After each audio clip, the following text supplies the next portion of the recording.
kalau ingin daftar beasiswa Indonesia Bangkit, persiapkan dengan baik. Modal, daya juang, dan daya tahan. Lagi banyak uang. Lagi baik-baiknya.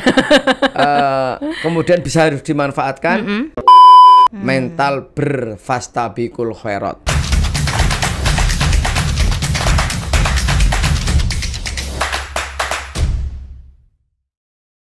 Assalamualaikum warahmatullahi wabarakatuh. Halo sahabat kampus, apa kabar? Semoga kondisinya baik, sehat semua. Karena di Malang sekarang kondisinya lagi agak-agak dingin banget ya. Biasanya kalau menyambut maba itu di Malang tiba-tiba mendadak dingin. Nah kalau udah mendadak dingin kayak gini, biasanya kondisi tubuh lagi macem-macem. Jadi please stay safe, jaga kesehatan semuanya biar aktivitas yang padat di bulan Agustus ini bisa berjalan semuanya dengan lancar.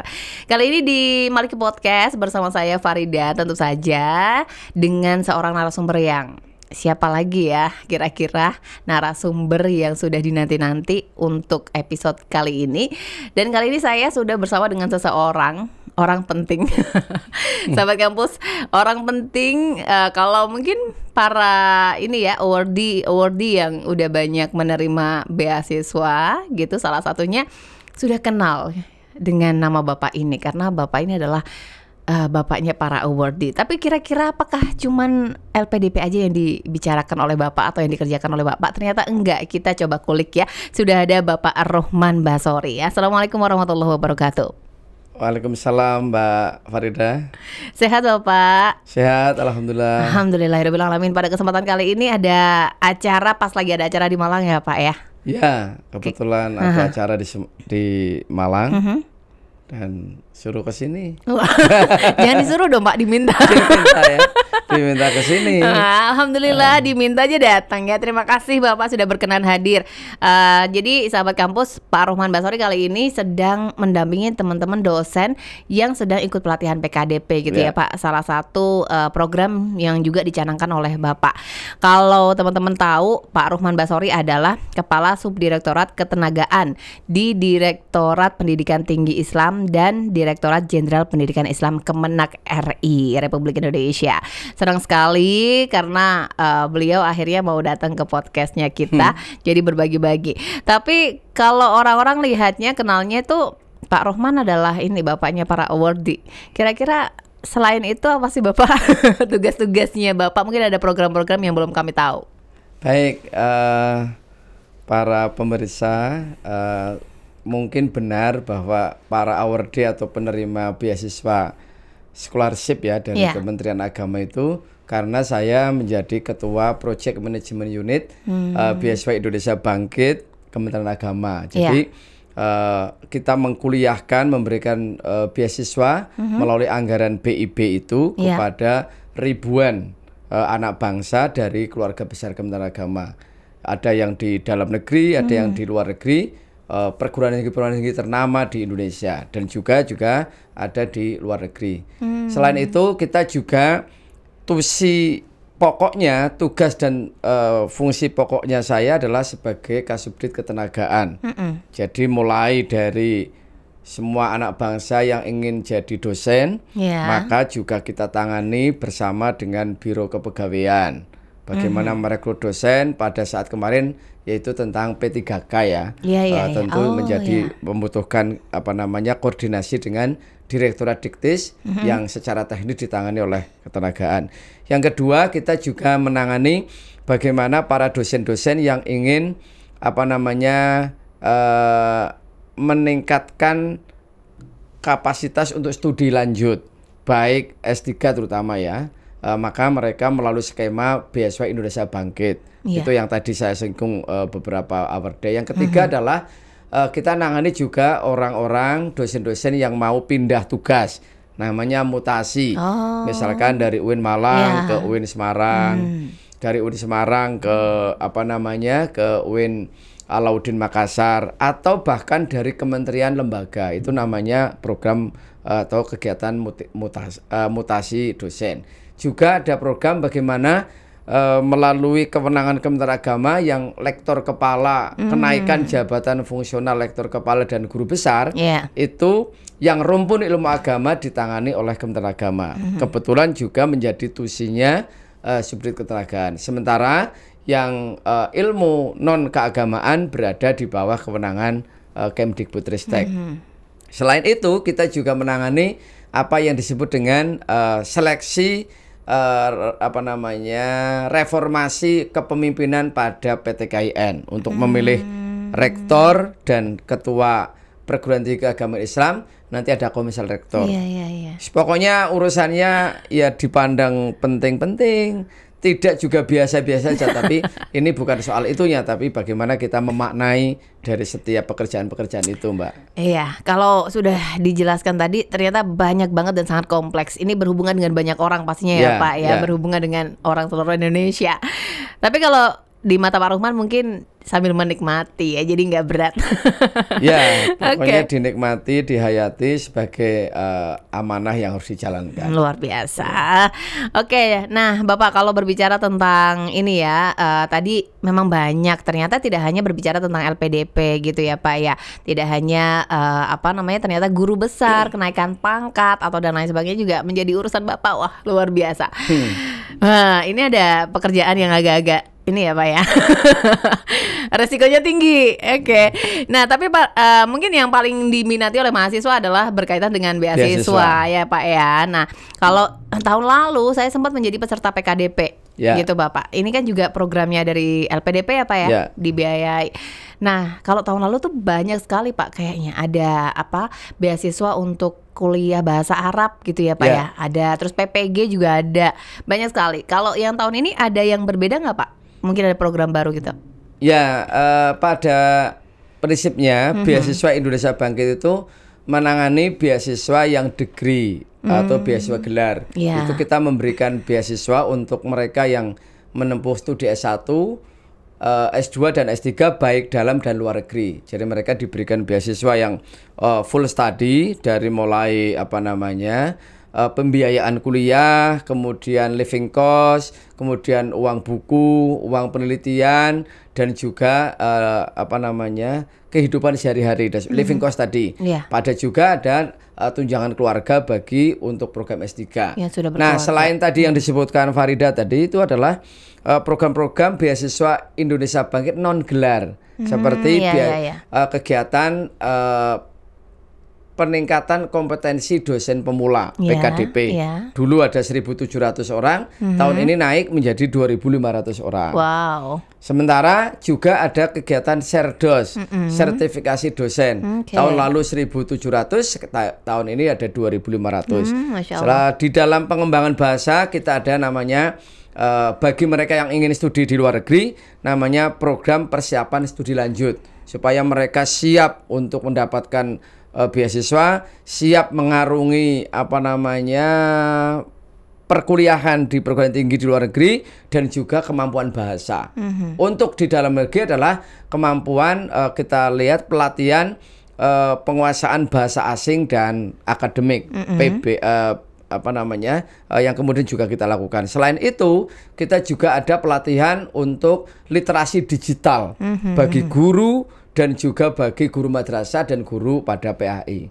Pokoknya hari ini adalah tahun yang luar biasa, bagaimana Kementerian Agama memberikan perhatian yang luas kepada keluarga besar Kementerian Agama. Masya Allah. Ada santri, ada kiai, ada ustadz, ada alumni PTKI, ada mahasiswa, dan juga ada dosen, dan juga tentu ada tenaga kependidikan. Silakan adik-adik kita atau saudara kita yang ingin melanjutkan studi, yang penting TOEFL-nya bagus, punya kapasitas untuk kuliah, dan juga tentu bisa semangat ya. Jadi jangan diberi beasiswa malah tidak semangat. Begitu. Tanggung jawabnya berat juga ya Pak ya. Oke, ada beberapa hal yang memang ingin saya soroti terkait penerima yang sudah lolos itu Pak. Mungkin ada beberapa yang menjadi hal-hal yang simpang siur ya Pak ya, untuk di beberapa sosial media. Tapi sebelum jauh ke sana, ini berarti Bapak kan juga terlibat dalam proses ini ya Pak ya, memilah, menyeleksi gitu ya. Kebanyakan nih Pak yang gagal itu biasanya terjebak di mana nih Pak? Ya, pertama kan ada 3 sistem seleksi ya Mbak ya. Pertama sistem seleksi administrasi. Seleksi administrasi ditanyain, dia berangkat mewakili apa atau sebagai apa. Iya. Misalkan dia guru, maka dia harus pemegang nomor induk sebagai guru atau SK gurunya ada enggak. Yang kedua untuk TOEFL, kalau di dalam negeri untuk S1 maka dia harus TOEFL-nya 425, untuk S2 450, untuk S3 475. Sementara kalau untuk luar negeri IELTS-nya saja udah 600-700 lah dan sebagainya. Makanya ini biasanya gugurnya di kemampuan bahasa Inggrisnya yang diukur dari TOEFL-nya. Kadang-kadang di antara mereka karena saking semangatnya ternyata TOEFL-nya belum nyampe, abal-abal, kadang tidak nyampe. Bukan TOEFL yang dilakukan oleh lembaga-lembaga resmi internasional dan sebagainya. Makanya kemudian pasti. Nah, juga ada yang tidak ada surat izin atasan bagi pegawai negeri guru atau tenaga kependidikan, maka dosen, gitu. Nah, terhadap semuanya itu adalah problem-problem administrasi. Nah, yang kedua tes bakat skolastik atau tes psikologi, yaitu kita sudah nggak bisa intervensi ya, artinya mereka kalau bisa menjawab soal-soal psikologi, soal-soal kecerdasan, tentu untuk mengukur kesiapan, tingkat kemampuan akademiknya itu diukur dari situ. Nah, terakhir nanti mereka akan melewati apa yang disebut dengan tes wawancara. Nah, tahun ini kebetulan sudah memasuki tahap tes wawancara untuk beasiswa Indonesia Bangkit. Itu ya tentu banyak ya kesiapan diri, makanya saran saya kepada adik-adik saya, anak-anak saya dan sebagainya, kalau ingin daftar beasiswa Indonesia Bangkit, persiapkan dengan baik, dengan cara belajar dan terus belajar, terutama soal TOEFL-nya, kemudian belajar secara substantif ya nanti supaya bisa mengerjakan tes bakat skolastik. Dan yang ketiga tak kalah penting adalah modal daya juang dan daya tahan. Kenapa harus daya juang dan daya tahan? Nanti kalau dapat beasiswa harus mempunyai nilai-nilai kejuangan dan dia harus bisa bertahan dalam konteks misalkan beasiswanya agak terlambat, ya, jangan cengeng, baperan dan sebagainya. Maka itu penting untuk menjadi bagian ini. Dipersiapkan, mentalnya harus siap ya Pak. Pokoknya Kementerian Agama hari ini lagi banyak uang, lagi baik-baiknya. Kemudian bisa harus dimanfaatkan. Tidak oleh kita, siapa lagi yang bisa memanfaatkan? Gitu. Luar biasa. Jadi memang sudah dipersiapkan untuk kita semua, adik-adik terutama ya. Termasuk untuk santri juga, terus kemudian untuk guru-guru. Nah, tapi paling penting banget memang kalau harus ini ya Pak ya, kayak TOEFL itu memang harus disiapkan, dan itu nggak bisa dalam waktu sebulan 2 bulan, benar. Harus disiapkan panjang ya. Iya. Oke, baik. Nah, kalau problematik sedikit ini Pak ya, saya di beberapa sosial media tuh sempat ada juga kayak yang mencuat adalah para awardee yang keterima di luar negeri nih, nggak mau pulang. Nah, regulasinya sebenarnya seperti apa sih Pak ke mereka? Apakah ada bentuk peringatan untuk mereka atau seperti apa Pak? Baik, sebetulnya kita belum membahas detail soal bagaimana setelah mereka studi selesai, karena memang beasiswa Indonesia Bangkit baru berjalan 2 tahun, itu mulai 2002-2023. Tapi memang sebelum ada BIB, Kementerian Agama punya namanya program beasiswa 5.000 doktor, yang juga ke Amerika, Inggris, Prancis, New Zealand, macam-macam lah, negara-negara hebat itu. Nah, di antara mereka memang ada kewajiban untuk balik ke negaranya untuk mendharma baktikan. Ibarat balas budi, ibarat kita menanam investasi, maka investasi sumber daya itu harus kembali untuk mengembangkan pembangunan, untuk kembali untuk dimanfaatkan bagaimana pembangunan Indonesia menjadi berjalan dengan lancar. Kenapa sih harus ada beasiswa?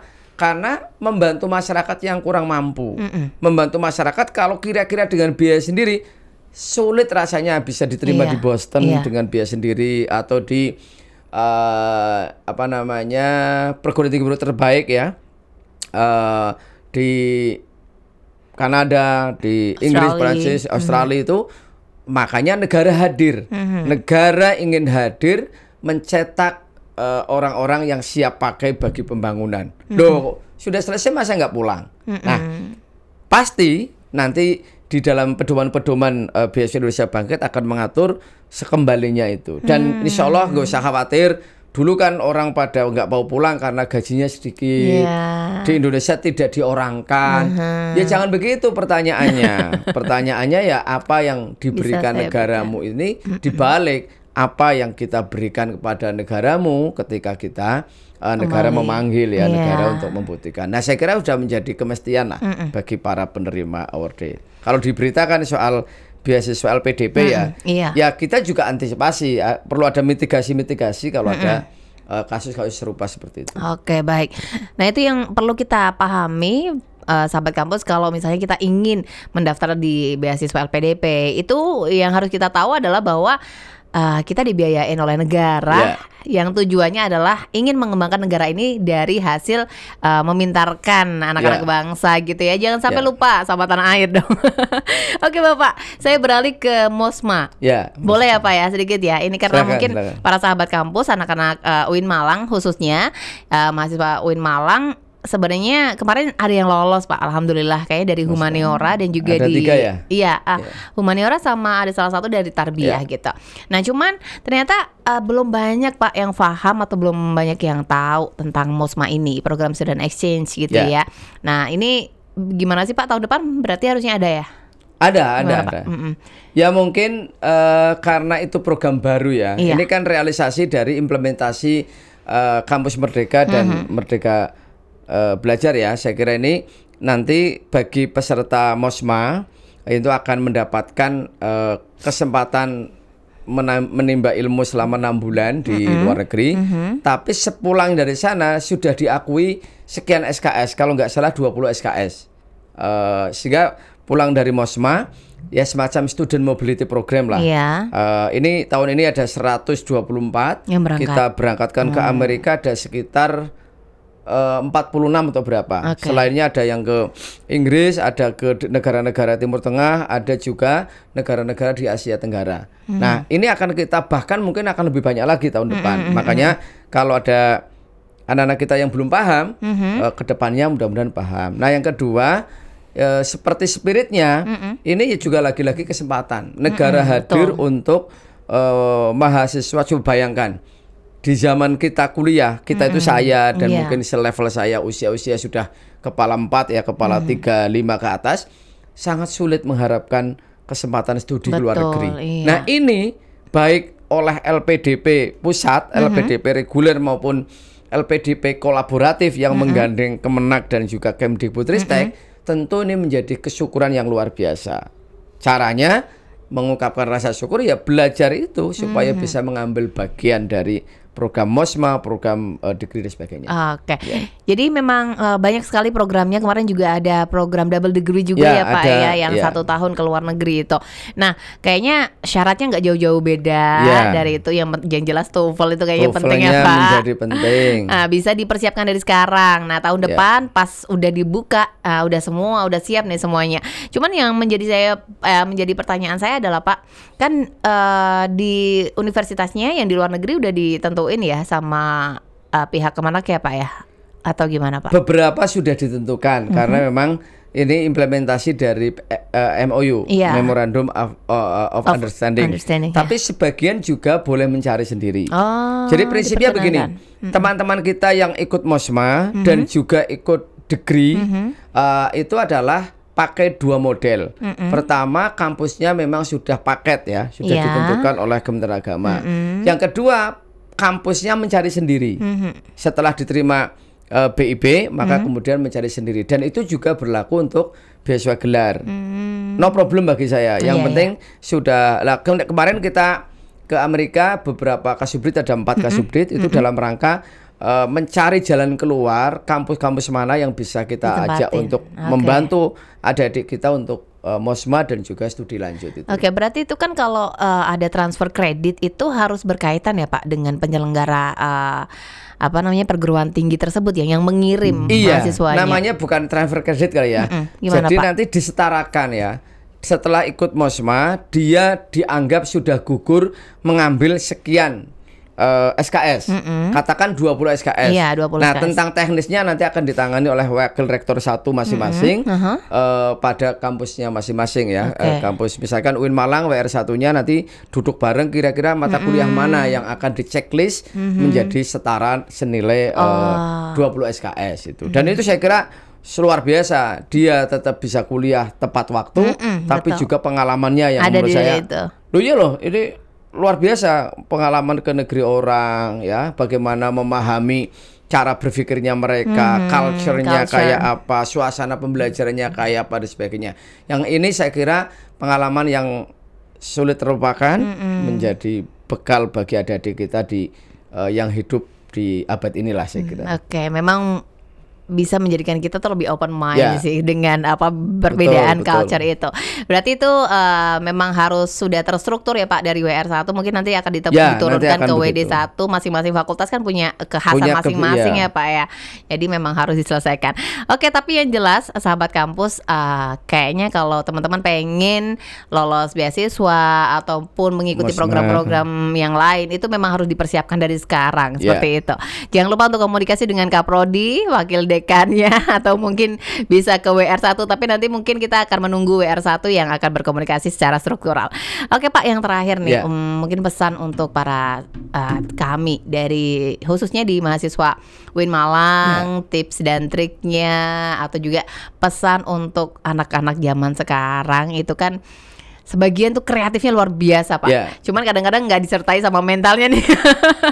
Kalau Bapak ini udah kelihatan orang zaman dulu nih udah mentalnya udah settle banget. Gimana kalau dari sudut pandang Bapak?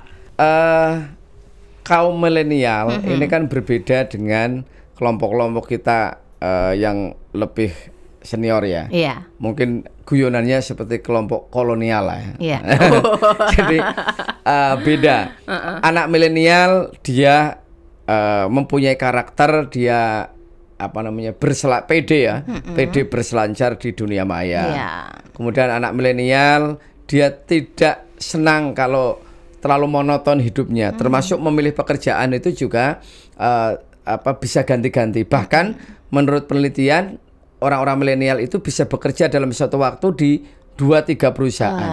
Artinya beda dengan kita harus satu perusahaan. Nah, kelemahan-kelemahan milenial dalam konteks ini, misalkan tadi, mungkin karena kecepatannya merespon teknologi informasi, maka perlu diimbangi dengan soal karakter, mental, dan juga moralitas atau religiusitas. Nah, ini yang saya kira tidak bisa diselesaikan dalam 1-2 waktu, 1-2 bulan, bahkan tahun, tapi akan berpanjang tahun untuk mematangkan mental spiritual itu. Apa yang saya maksud adalah mental bertanding, mental menjaga asa. Ini yang saya kira tetap tidak selesai dengan teknologi. Nah, karenanya dalam konteks BIP pesan saya, beasiswa Indonesia Bangkit maupun ini kan layanannya bisa dipetakan ya. Tadi layanan beasiswa degree S1, S2, S3 dalam dan luar negeri. Yang kedua MOSMA. MOSMA itu untuk Student Mobility Program sebagai implementasi dari Kampus Merdeka dan Merdeka Belajar ya, MBKM. Yang ketiga adalah masih degree tapi jenisnya adalah beasiswa double degree. Perguruan tinggi PTKIN di Indonesia menggandeng atau bersama-sama difasilitasi Kementerian Agama dengan Utara Malaysia dan juga nanti dengan Edinburgh ya di Inggris. Ini juga akan mungkin kedepannya akan lebih banyak lagi. Apa yang harus disiapkan? 1, mental bertanding, mental berfastabiqul khairat. Kalau dulu lawannya atau persaingannya hanya satu desa, satu kecamatan, mungkin satu provinsi, ke depan adalah lawannya atau saingannya adalah lintas negara. Nah, karena lintas negara, bekal kedua adalah kemampuan komunikasi internasional. Tentu minimal 2 bahasa, bahasa Arab dan bahasa Inggris. Nah, yang ketiga adalah tadi pengembangan karakter building. Tentu ini sekali lagi yang imateri ini menjadi sangat penting karena bangsa kita ini kan terkenal bangsa yang ulet dan sebagainya. Nah, saya khawatir munculnya millennial group atau era generasi ini harus disikapi dengan kelompok-kelompok yang unggul di dalam karakternya. Terakhir, gunakan kesempatan ini dengan baik, karena kesempatan tidak akan datang 2 kali, termasuk mendapatkan beasiswa, mendapatkan short course, maupun juga pelatihan-pelatihan yang menantang dan juga solutif bagi kehidupan Anda semuanya. Begitu Mbak Luar Farida. biasa, udah lengkap sekali Ya. menjadi part of global gitu ya. Harus mempunyai kemampuan berbahasa. Terus kemudian Bapak tadi juga sempat menyisipkan tentang fastabiqul khairat. Tidak hanya sekitar UIN aja gitu Ya. saingannya, tetapi kalau udah siap untuk memasuki mengambil beasiswa luar negeri itu Ya. harus menjadi bagian dari global untuk bersaing dengan orang yang berbeda lagi karakternya, bahasanya, komunikasinya dan lain sebagainya. Luar biasa Bapak, udah lengkap sekali. Sepertinya mungkin ada beberapa hal yang memang harus kita bahas lebih dalam lagi. Nanti Cuman kapan-kapan waktunya lagi. terbatas ya Pak ya. Tapi semoga waktu yang singkat ini di Maliki Podcast bisa memberikan informasi, tambahan dan juga minat yang kemarin-kemarin belum paham tentang MOSMA atau mungkin double degree dan lain sebagainya, program-program LPDP bisa dicoba dibuka-buka websitenya, kemudian dicari informasinya. Jadi jangan lihat saya, siapa tahu ya. Kalau saya, wah deket nih sama Pak Ruhman, enggak dong. Ya enggak dong. Ya, tetapi yang jelas tidak yang harus dipersiapkan oleh Bapak adalah kata Bapak dipersiapkan adalah semuanya. Bisa dari sekarang untuk tahun depan. Kayaknya memang harus butuh waktu yang panjang. Baik, sahabat kampus, ini kali ini episodenya spesial banget. Terima kasih untuk Anda yang sudah nonton. Bapak terima kasih, semoga sehat, berjuang untuk umatnya banyak banget di Indonesia dan juga di seluruh dunia tersebar. Dan jangan lupa untuk ikuti episode-episode selanjutnya. Ada siapakah tamu surprise berikutnya di Maliki Podcast. Jangan lupa untuk terus simak Maliki Podcast dari channel YouTube resmi UIN Malang. Terima kasih. Assalamualaikum warahmatullahi wabarakatuh. Waalaikumsalam warahmatullahi wabarakatuh.